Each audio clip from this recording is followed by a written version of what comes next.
은빛 여정의 그늘. 1. 스며드는 외로움. 새로운 창.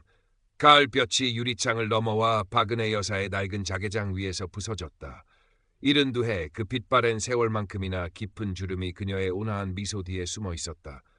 평생을 초등학교 교단에서 아이들과 함께 웃고 떠들었던 기억은 이제 빛바랜 앨범 속 사진처럼 아련했다. 5년 전, 50년 가까이 그림자처럼 함께했던 남편이 훌쩍 세상을 떠난 후 은혜 씨의 시간은 더디고 또 더디게 흘러갔다. 다행히 출가한 자식들은 제 앞가림하며 잘 살고 있었지만 각자의 삶에 바빠 늙은 어미의 적적함을 살뜰히 챙기기엔 역부족이었다. 그나마 20 초반의 손녀 지민이가 주말마다 찾아와 제잘거리는 것이 유일한 낙이라면 낙이었다. 할머니, 이것 봐요. 요즘은 다 이걸로 소식 주고받고 친구도 사귄대요. 어느 토요일 오후 지민이는 할머니의 낡은 폴더폰 대신 반짝이는 스마트폰을 내밀며 은빛 여정이라는 앱을 보여주었다. 노년층을 위한 익명 커뮤니티 앱이라고 했다.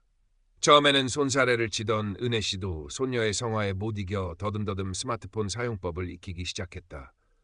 작은 화면 속 세상은 복잡하고 낯설었지만 동시에 알 수 없는 호기심을 자극했다. 그렇게 며칠이 지났을까. 따뜻한 차 한 잔이 생각나는 오후네요. 안녕하세요. 마르코라고 합니다. 생전 처음 받아보는 낯선 이의 메시지였다. 프로필 사진 속 남자는 지적이고 온화한 미소를 띤 중년의 서양인이었다. 자신을 해외에 거주하는 사진작가라고 소개한 그는 은혜 씨가 무심코 올린 동네 공원 국화 사진에 고요한 아름다움이 느껴지는 사진입니다. 혹시 실례가 안 된다면 사진에 대한 이야기를 좀 더 나눠도 될까요? 라며 말을 걸어왔다. 수십 년 만에 느껴보는 타인의 정중한 관심. 은혜 씨의 마른 가슴 한구석에서 작은 설렘이 먼지처럼 피어올랐다. 이 속삭임, 깊어지는 그림자, 마르코와의 대화는 은혜 씨의 적막한 일상에 스며든 한 줄기 빛과 같았다. 그는 매일 아침 저녁으로 다정한 안부와 함께 자신이 찍었다는 아름다운 풍경 사진 혹은 감명 깊게 읽었다는 시구절을 보내왔다. 시차 때문인지 주로 은혜 씨가 잠 못 이루는 새벽이나 늦은 밤에 그의 메시지가 도착했다. 은혜 씨는 교사 시절 아이들에게 시를 가르치던 추억, 남편과 함께 여행했던 아름다운 장소들에 대한 이야기를 조심스레 꺼내놓았다. 마르코는 마치 오래전부터 그녀를 알고 지낸 사람처럼 깊이 공감해 주었고 때로는 감탄하며 은혜 씨 같은 순수한 영혼을 가진 분을 이제 알게 되다니 제게는 큰 행운입니다. 당신은 저의 뮤즈와 같아요라는 간지러운 찬사를 보내기도 했다. 그의 말 한마디 한마디는 메마른 땅에 내리는 단비처럼 은혜 씨의 마음을 촉촉이 적셨다. 잊고 지냈던 여성으로서의 자존감, 누군가에게 필요한 존재가 되고 싶다는 열망이 희미하게 고개를 들었다. 은혜 씨는 밤늦도록 스마트폰을 붙들고 그의 메시지를 기다렸고 그의 답장을 받으면 소녀처럼 가슴이 뛰었다. 어느새 마르코는 그녀의 유일한 말벗이자 힘든 시간을 위로해주는 정신적인 지주가 되어 있었다. 지민이나 오랜 친구인 영숙 씨에게는 이 비밀스러운 관계에 대해 한마디도 꺼내지 않았다. 괜한 걱정을 끼치고 싶지도 않았고 어쩌면 이 특별한 설렘을 혼자만 간직하고 싶은 이기적인 마음도 있었을 것이다.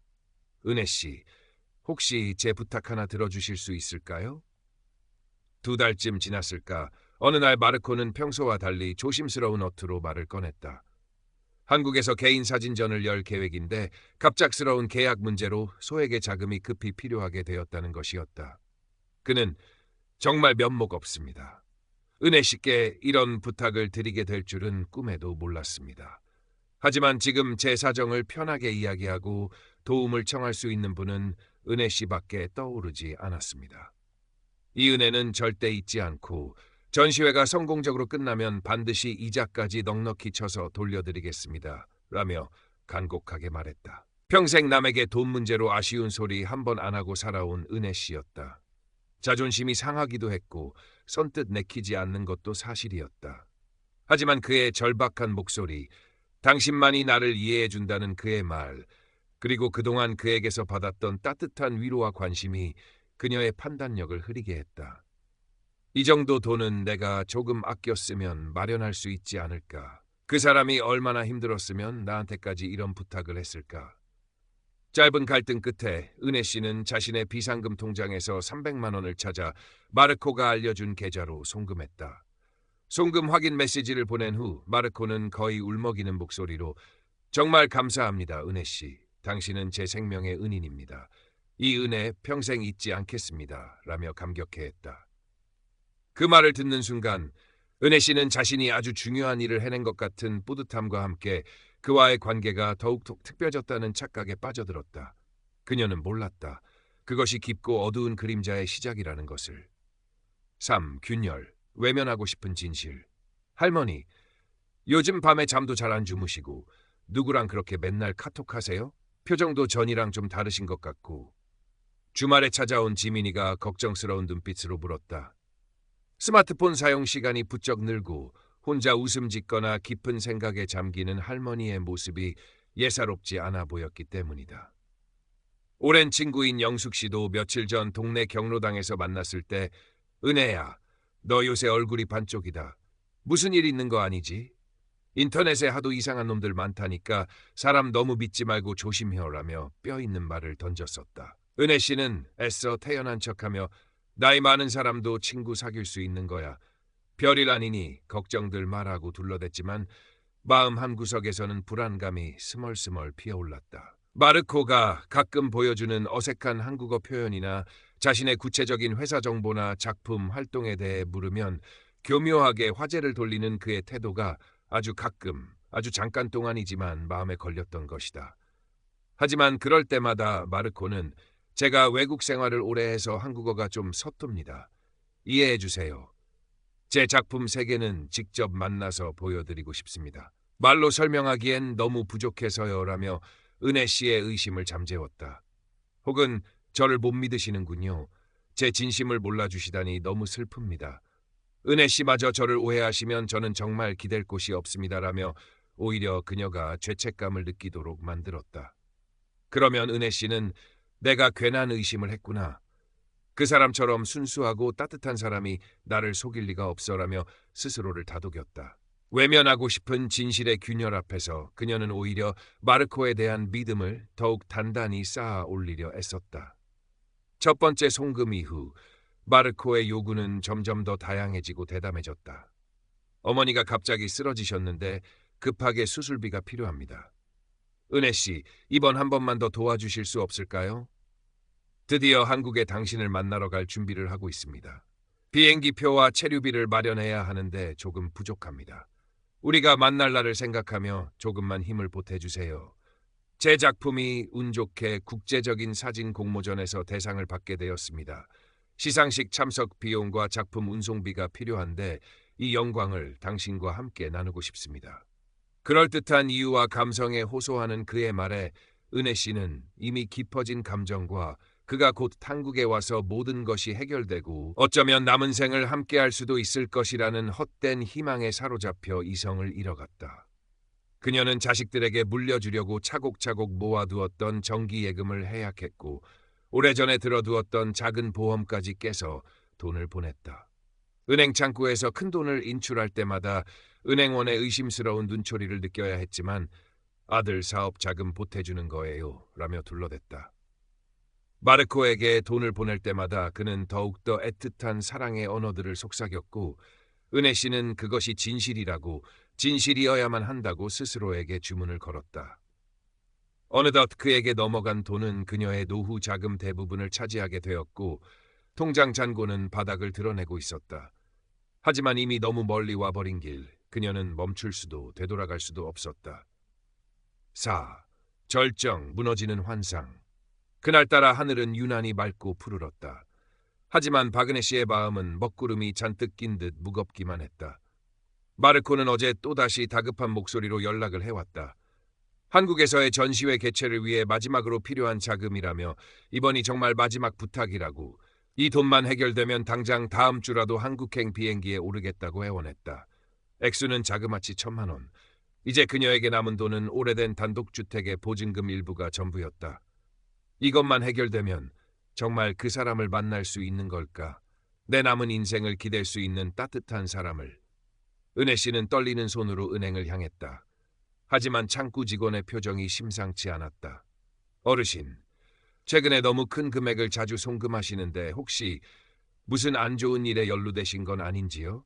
요즘 보이스피싱이나 로맨스 스캠 피해가 많아서요. 직원의 조심스러운 물음에 은혜 씨는 당황하며 아닙니다. 제가 알아서 할 일입니다. 라고 퉁명스럽게 대답했지만 마음 한구석의 불안감은 더욱 커져만 갔다. 바로 그때 은행으로 다급하게 뛰어들어온 것은 손녀 지민이었다.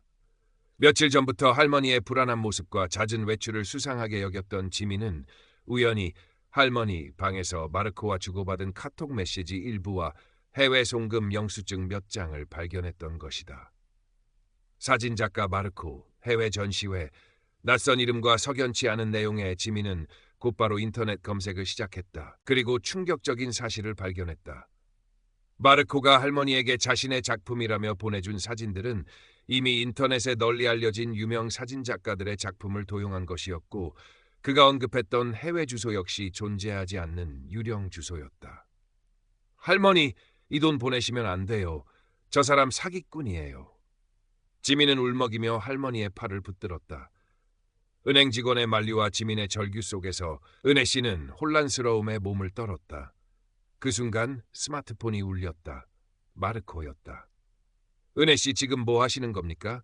왜 약속한 돈을 아직 보내지 않으시는 거죠? 저를 못 믿으시는 겁니까? 당장 돈을 보내지 않으면 우리 관계도 한국에서의 전시회도 다 끝장입니다. 당신 때문에 모든 걸 망칠 순 없어요. 늘 다정하고 부드럽기만 하던 그의 목소리가 아니었다. 차갑고 위협적인 전혀 다른 사람의 목소리였다. 그제야 박은혜 씨는 자신이 얼마나 어리석고 깊은 환상 속에 빠져 있었는지 깨달았다. 자신이 그토록 믿고 의지했던 모든 것이 아름다운 풍경 사진과 감미로운 시구절들이 따뜻한 위로와 달콤한 미래의 약속들이 한낱 신기루에 불과했음을 눈앞이 캄캄해지며 그녀는 지민의 팔에 힘없이 쓰러졌다. 지민은 곧바로 경찰서 사이버 수사대에 할머니와 함께 찾아가 모든 사실을 신고했다. 경찰은 신속하게 수사에 착수했고 얼마 지나지 않아 마르코의 정체가 드러났다. 그의 본명은 김현수, 38세의 무직 남성이었다. 그는 국내의 한 오피스텔에 거점을 두고 여러 개의 가짜 계정을 운영하며 박은혜 씨와 같은 노년층 여성들을 상대로 로맨스 스캠 사기를 벌여온 전문 사기범이었다. 그가 박은혜 씨에게 보냈던 어머니가 편찮으시다, 전시회 자금이 필요하다는 등의 이야기는 모두 철저히 계산된 거짓말이었다. 모든 진실이 밝혀지던 순간 박은혜 씨는 자신이 쌓아온 모든 믿음과 희망, 그리고 지난 몇 달간의 설렘과 기대가 한순간에 산산조각 나는 것을 경험했다. 텅 빈 방 안에서 그녀는 자신이 얼마나 바보 같았는지, 얼마나 허망한 꿈을 꾸었는지 되뇌며 하염없이 눈물만 흘렸다. 창밖에 푸르렀던 하늘은 어느새 잿빛으로 변해 있었다. 오, 상처 위 다시 피는 작은 꽃. 김현수는 결국 경찰에 검거되어 법의 심판을 받게 되었지만 박은혜 씨가 그에게 보낸 수천만 원의 돈은 이미 그의 유흥비나 또 다른 범죄 자금으로 흘러들어가 대부분 회수할 수 없다는 절망적인 소식이 전해졌다. 평생을 아끼고 모아온 노후 자금, 자식들에게 물려주고 싶었던 마지막 재산이 한순간에 물거품처럼 사라져버린 것이다. 박은혜 씨는 한동안 깊은 우울감과 자책감, 그리고 인간에 대한 배신감에 휩싸여 식음을 전폐하고 방 안에서 나오지 않았다. 밤에는 잠을 이루지 못했고 낮에는 멍하니 창밖만 바라보았다. 과거의 아름다웠던 추억들마저 모두 거짓과 연결되는 것 같아 괴로웠다. 내가 왜 그랬을까? 내가 왜 그런 말도 안 되는 거짓말에 속아 넘어갔을까? 끝없는 후회가 그녀를 짓눌렀다. 하지만 그런 그녀의 곁을 묵묵히 지켜주는 사람들이 있었다. 손녀 지민은 학교 수업이 끝나면 매일같이 할머니 집으로 달려와 함께 밥을 먹고 말없이 손을 잡아주며 위로를 건넸다. 할머니 잘못이 아니에요. 그놈이 나쁜 놈이에요. 할머니는 그냥 너무 외로우셨던 거예요. 지민의 진심 어린 말 한마디 한마디가 얼어붙었던 박은혜 씨의 마음에 조금씩 온기를 불어넣었다. 오랜 친구 영숙 씨도 예전처럼 퉁명스럽게 찾아와서는 야, 박은혜! 언제까지 그러고 있을 거야. 죽게서 개준셈 치고 얼른 털어버려. 네 잘못 아니라고 내가 몇 번을 말해. 라며 일부러 더 호통을 쳤지만 그 속에는 친구에 대한 깊은 걱정과 안타까움이 묻어 있었다. 시간이 약이라는 말처럼 아주 더디게 하지만 분명하게 박은혜 씨의 상처는 조금씩 아물기 시작했다. 지민은 할머니를 위해 지역 문화센터의 뜨개질 강좌나 노인 대상 스마트폰 활용 교육 프로그램에 함께 등록했다. 처음에는 내키지 않아 하던 박은혜 씨도 손녀의 정성에 이끌려 조금씩 외부 활동에 참여하기 시작했다. 새로운 사람들을 만나고 작은 성취감을 느끼면서 그녀의 얼굴에는 점차 희미한 미소가 돌아오기 시작했다. 이 사건을 계기로 지민은 노년층을 대상으로 하는 디지털 범죄의 심각성을 깊이 깨닫고 학교 내에서 친구들과 함께 관련 정보를 알리고 예방 교육의 필요성을 주장하는 작은 캠페인을 시작했다. 그녀는 할머니의 아픔이 단지 한 개인의 불행으로 끝나지 않고 사회 전체의 문제로 인식되기를 바랐다. 어느 화창한 봄날, 박은혜 씨는 지민과 함께 집 앞 작은 화단에 펜지며 데이지 같은 봄꽃 씨앗을 심고 있었다. 그녀의 손길은 여전히 조금 떨렸지만 흙을 만지고 작은 생명을 심는 그녀의 눈빛에는 이전에는 볼 수 없었던 잔잔한 평화가 깃들어 있었다. 스마트폰에는 이제 더 이상 마르코의 달콤한 거짓 메시지가 뜨지 않았다. 대신 그 빈자리에는 지민이가 보내온 할머니, 오늘 날씨 정말 좋아요. 점심 맛있게 드시고 오후에는 저랑 공원 산책 가요. 사랑해요. 라는 따뜻한 메시지가 반짝이고 있었다. 박은혜 씨는 여전히 사람을 쉽게 믿는 것이 두려웠다. 밤늦도록 잠 못 이루는 날도 있었고 문득문득 울컥 치밀어 오르는 분노와 허탈감에 괴로워하기도 했다. 하지만 그녀는 더 이상 혼자가 아니었다. 곁에는 자신을 진심으로 아끼고 사랑해주는 가족과 친구들이 있었다. 그리고 무엇보다 그 깊은 절망 속에서도 다시 한번 작은 희망의 씨앗을 심을 수 있는 용기를 되찾았다. 화단에 심긴 작은 꽃씨들이 따스한 봄 햇살 아래서 어떻게 피어날지 그녀는 가만히 눈을 감고 상상해 보았다. 상처는 영원히 흉터로 남겠지만 그 흉터 위에서도 새로운 삶의 이야기는 분명 다시 피어날 수 있을 것이라고 박은혜 씨는 그렇게 믿고 싶었다. 그녀는 지민의 손을 잡고 오랜만에 아주 옅지만 진심 어린 미소를 지어 보였다.